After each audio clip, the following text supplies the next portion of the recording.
This episode of Corner Juta De Beer is sponsored by MIWAY Blink, the faster, simpler, and more rewarding car insurance. Get a quote in minutes. Get car cover sorted in a blink. You need to know what you want to do. You need to be able to establish your style, and you also need to be able to establish relationships across the industry, you know. From Corner Juta De Beer, Imini Nomsindiswe C, Umvelise Ngomeliswe Sizwe, formerly known as Lwazi Madonsela, bringing you a show about creative entrepreneurs live from the landmark that not only birth SA street culture but also formalize the street hustle. On today's episode, we have Rendani Nemakhavhani. Today we're sitting with a former lecturer, art director, designer, big collaborator, a voice, an activist, and most importantly, Rendani Nemakhavhani, aka Prsdnt Honey.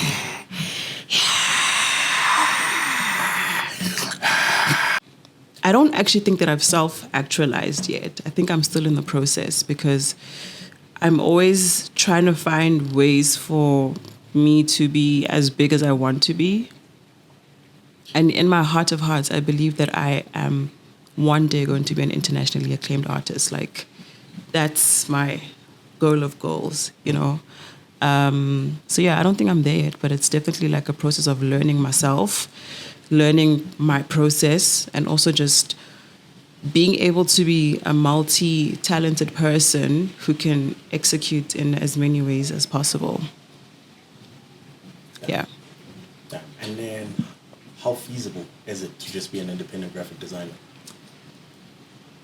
I'm not going to lie, it's difficult. It's difficult also because of the kind of access. Well, for me, personally, I'm going to speak for myself. It's been difficult also because of the kind of access that I haven't had for a very long time. You know, like when you're in varsity, there weren't that many black kids. And I was in varsity like a couple of years ago. I graduated in 2013.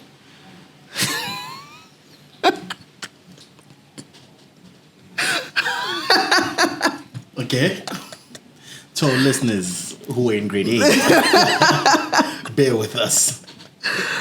Yeah, so, and I think like, because of the experience that I had in that space, there was a lot of fighting also. There was a lot of fighting for black voices. And when I say fighting, I don't mean fighting like physically or like we were in the streets or doing, none of that. But it's just like you were up against kids who had like parents who were buying them things for projects, like easily. Whereas I still have to explain to my parents, bro, I need you to buy me this card box because we need to do A, B, and C with it. And it's just like, there was too much explaining that I needed to do for my parents. There was too much explaining that I needed to do with the lecturers and everyone who was like in that group.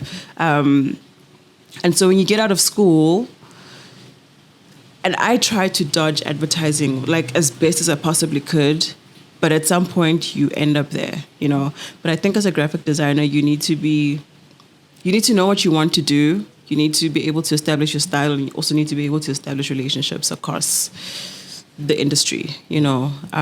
But I think right now we're in a space where, because of the internet especially, you can pretty much build your portfolio online and no one is gatekeeping that, you know, and you can share it as best as you possibly can. And internet is a great place because things move. Like, things end up in places where you don't imagine that they would. So I think it's definitely become easier, but as part of the people who are like struggle warriors, it was a little bit tricky. Like, when I was writing my thesis, right, in my final year, my topic was about South African graphic designers. And as I was doing my research, there were pretty much none in books, like formally written about. The things that I was finding a lot were political posters. There's like many books and papers that's been written about that. But even with that, there's like no name behind who made the poster, because when the posters were being made at the time, people needed to be like Anonymous. Exactly, or else you're going to jail, you know. So I ended up writing about Cindy Sonyoni, and I had to do a one-on-one interview with him. So I think we've come a long way, actually. So it's definitely become easier, I think. But it was difficult in previous years. In the past. I've seen your work grow from, you started with the idea of that, I'm starting this journey as an illustrator publicly, putting it out there, to then you reimagining what the South African currency would be for women representation. What's the role of representation within your current work? I think it's many things. It's also like it's a personal point of view a lot of the time. As a Black woman living in South Africa, living in Johannesburg in particular, I think it's like it can be very frustrating to find, I don't want to say find community, but I think it can be frustrating to find people who are like you. And once again, like, I'm grateful for the internet because I've been able to find like bits and pieces and parts of people who I feel like, okay, I think we're doing a similar thing and I really like your vibe. Like, let's keep the communication channels open all the time. But I think for me, it's definitely like a personal point of view a lot of the time. And just because I'm a Black woman who has experienced life in a specific way, like I am from Soweto and Naturena. I don't know if we can say Naturena is a suburb. Like, which part? Old Naturena. By the hills. Yeah, okay. by the hills. It is a suburb. It is. I don't know. It's changed so much, hey? And I don't want to... Yeah, it's changed. This sounds bad, but it's changed. It's changed quite a lot. It's integrated. It is. That's the word. That's the word. There's quite a bit of integration. And I think, like, as someone who has had both perspectives, you know, like in Soweto, excuse me, when you go to a multiracial school, there are so many, like, labels attached to you, like she's scared, she's scaredy. People think that you think that it's, you know, like, or even like for me, both my parents are teachers, so my parents had cars, so my parents would take us to school, and even that was like, oh, your parents have cars, so and on the outside it looks a certain way, but on the inside it's definitely not the thing that people think it is. Man, and I think coming from these very two different environments, I've been able to, in my work, tell stories from different perspectives. Also because I've lived in town. You know, I've lived in the CBD, I've lived in JP. Oh my God. Oof. Like, I need you to not pull this face. Like, I've lived in all kinds of places, and I feel like all the environments that I've had the opportunity to live in have been able to influence the way that I make work, you know, and the way that I experience the way that I make my work as well. Like, moving from illustration into photography, into, I want to say film, but also I don't want to say film, just because nothing has really happened yet. But I always feel like each medium that I use, right, it almost works as a different voice. I remember when I started with the idea of the honey, like in my mind, the honey is this idea about this girl who's really like dynamic and she can do whatever she wants to, however she wants to, whenever she wants to. She has like a Soweto influence, but she also has like this little bit of bouginess, but it's not really bouginess, which is like the suburbia part. And I tried that in an illustration and it bombed. Like, it was terrible. Like, it was bad. Literally, there was a group exhibition that I was in at Kalashnikov. And I had this one, also it wasn't very big. I had this one canvas piece printed. And as you walked into the gallery, and it's before it was this side, when we were still on the other side. Yeah. When you walk into the gallery, my piece was like one of the first ones that you would see. People literally walked past it. And I was like, ouch, you know? But even in that moment, I was like, okay, cool. Maybe this thing that I'm trying to do, it's not resonating in the way that I wanted to, so we need to like relook the medium. And that's how we got into making the photo series. So I feel like in that space, I've had a better voice in terms of telling the story in the way that I want to, because it definitely did better, you know? But how did you get inside the gallery? I was invited. It was a group show. Like, there were a bunch of people showing. I was invited. Best believe they didn't invite me ever again.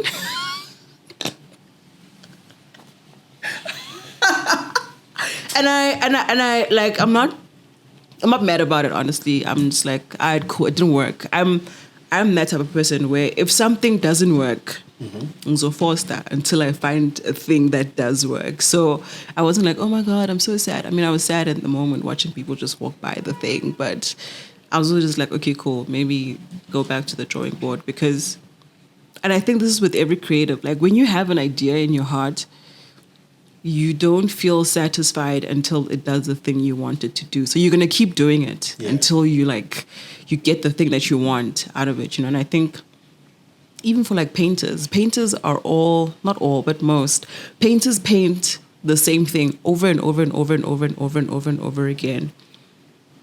And a lot of the time there'll be that one, even though they've made like 100 versions of that one thing, there'll be that one that people are like, damn, that's actually really good, Yeah, I find that to be true, like in all mediums for creatives, even with me in terms of podcasting. Because remember, the first time I asked you to be on my podcast was voice note based, and then I realized that you don't actually have to change your initial idea. You just have to keep scaling it. You keep scaling it. Yes. You keep scaling it, and it becomes Juta De Beer. And which you've scaled from Prsdnt Honey to making the fabrics to now the Rich Manisi collab. Yeah. What was the logistics of that?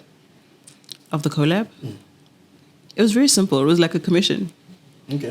So it's like, hey, we're looking for this. Are you keen? This is how much we've got. Are you keen? Is it like a licensing deal, or is it like the old Kanye Nike deal, where it's a once-off? It was a once-off, but there was like paperwork and stuff. And I think at the time when I read through the contract, I was like, I don't know, guys, this is not my rate, but. And I think that happens with many people, right? But I think you need to know when is the right time to say, yo, this is not what I want, versus, okay, this is not what I want, but I can see where it can go, And I think we do that at many levels in our careers. You need to know whether a thing is worth the time and the effort that you put into it versus what it's going to do for you, or like how it impacts you, basically. So that was a very simple process of, hey, we want this, can you do it? And I was like, yeah, sure. And it was done like almost in a week. I illustrate very fast. Yeah. Talking about illustration, right? This is term, now that you're deep in advertising, again, there's this term where like a lot of kids, I'm part of the kids, we never fully understand it, especially when there's junior positions advertised, unless you went to like a Vega or AAA. Yeah. What is an art director? An art director is someone who conceptualizes big ideas and basically brings them to life. So, and there are different types of art directors. And I also had to learn this while working in the space, right? So an art director in advertising like myself, you get a brief, you're working with the copywriter a lot of the time, and you guys brainstorm the ideas that you have, and then you have to bring them to life. And then as the art director, you basically have to say, this is how I want this thing to look. So you are going to, let's say the idea is, I don't know, you're doing something for Denzel Washington. He's coming to South Africa, right? And you are including him in an ad of sorts. And you're like, okay, cool. Because whatever the concept was, we got Denzel, so we want him to do A, B, and C. We want to work with, if you're making a TVC, for example, you need to be able to say who you want to shoot the thing, how you want it to be lit, how you want it to look, you need to be able to basically dictate what the details of the visual are, It's not just, hey, I like pretty clothes, let's put them together, boom, done. There's also a lot of writing that goes into it. You need to be able to articulate your ideas in words.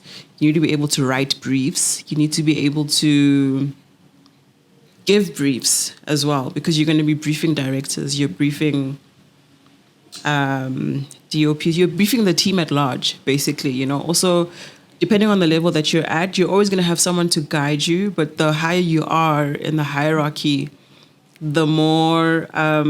and also that just shows that they trust you more. So the more space you have to come up with ideas that you feel work the most, But you can't just be doing things for vibes. That's the other thing, It needs to be brand oriented. Like you can't want to be doing something for a bank that resonates more with, I don't know, something for a fashion show, you know. Following the brief is very important, and also just being able to be a person who's constantly researching, constantly coming up and thinking up about new ideas and new ways of doing things. Because a lot of the time you'll see in ads that I don't think it happens on purpose. There are often times where things look similar for a long time, and people have like made stuff from different agencies. I don't know what it's called, but it's like there's something in the air always where people are thinking about the same things. Remember when there was that time where there was like that Wakanda-esque vibe going on, It's you know, that Trends Afrofuture. app. Yeah. It's that Trends app. That app that's only exclusive to like fashion kids and advertising people. I think that's what dictates it. And as someone who's graduated a decade ago, Wow, thanks. What's something you wish like you would have known now for current Rendani that you wish you would have known back then? Oh, I really wish I would have known what it means to be an art director, like truly, because in varsity you have so much time. Like you're working on a project for 2 weeks to a month at a time. In the advertising space, if you have a week, you're lucky, you know, to conceptualize, to come up with things that like make sense for that thing. So I feel like I wish I had known that the advertising space is not really always the playground I want it to be, you know, and that as much as I'm meant to bring my flair into the work, I'm not always going to get my way. Like in varsity, you get to conceptualize things as you want them. You know, as long as you're answering the brief, anything needs to look the same. Like everyone is going to be different, and that's what they love in varsity. But like practically at work, if the colors that you are given to work with are just green and blue, you got to make that work. You know, like you can't be switching up the brand like you want to. And I think that it would have also helped for me to have a mentor. Like I've never had a mentor ever. Like everything that I've been doing, it's based on how I feel, what I like, and me just like reading up about stuff, watching things, like just looking at people, you know. But I've never had like someone to guide me. And I think if I had that from a varsity level, I think I could have been a lot further than where I am right now. How have you made your art more accessible? The internet. I think that's been the easiest way right now. But also, like the reason why I started to make scarves and trying out to make shirts is because of accessibility. I feel like as someone who's had the privilege to be in a high school where there was an art class, I understand the reasons why art exists and where it comes from and why it is the way that it is and stuff. But a lot of people, and by people I mean like Black people in particular, like sometimes Black people don't see the value of buying a painting and just having it hang in your house. If I'm gonna buy something, I need people to see it, you know? And so with the scarves, my thing was that I'm well aware that Black people, and also as a Black person, like I feel like like I don't think there's anyone who understands clothes as much as we do in the way that we do, you know? And to put art on clothing makes it a little bit more accessible, you know? And it's not just access in terms of like having the thing, it's also understanding. I think a lot of the time artists can make work that is too highbrow, like you drew a line on like, okay, and then, and so, like, how is that important to me? How does that line that you drew on that canvas benefit me? It's like that thing that happened a few years ago with the person who stuck a banana on like, what? Shout out abstract art, man. Nah. Let the concepts live. I must say no. I decline. The biggest question on this show is always, what's your word to the youth? Please look into the camera. Do whatever you want, babies. But get help. Like, if you're trying to break into an industry that you feel is difficult, especially if you haven't had the opportunity to go to school, try to surround yourself with people and also things. So when I say things, I mean, if you are into culture, for example, tap into the culture and all of the touch points that you possibly can. Don't just rely on the internet, because the internet is only like a fraction of what exists outside in the world. But yeah, do whatever you want. And if you really, really, really, really, really believe in whatever ideas you have, then like go for it and fight. I think that's the only way that anyone's ever gonna be able to get their voice across. Like, you need to fight, you know? And when I say fight, I don't mean go punch people. Like, don't stop, you know? And even if you take a little bit of a breather, take a break if you need to, and circle back, but don't stop. Because if you stop, then it's just like, you're going to lose momentum, you know? But whatever you want, go after it. The world is yours. You are gold. And yeah. Don't stop believing. Yeah, don't stop subscribing. Rendani Nemakhavhani, Prsdnt Honey, thank you for coming to the show. Thanks for having me. This episode of Kona Juta De Beer is sponsored by MIWAY Blink, the faster, simpler, and more rewarding car insurance. Get cover in a blink. You can get up to 50% monthly cash back when you drive less than 2.5 kilometers per month. You can also manage your cover wherever and wherever with MIWAY Blink. Get a code in minutes.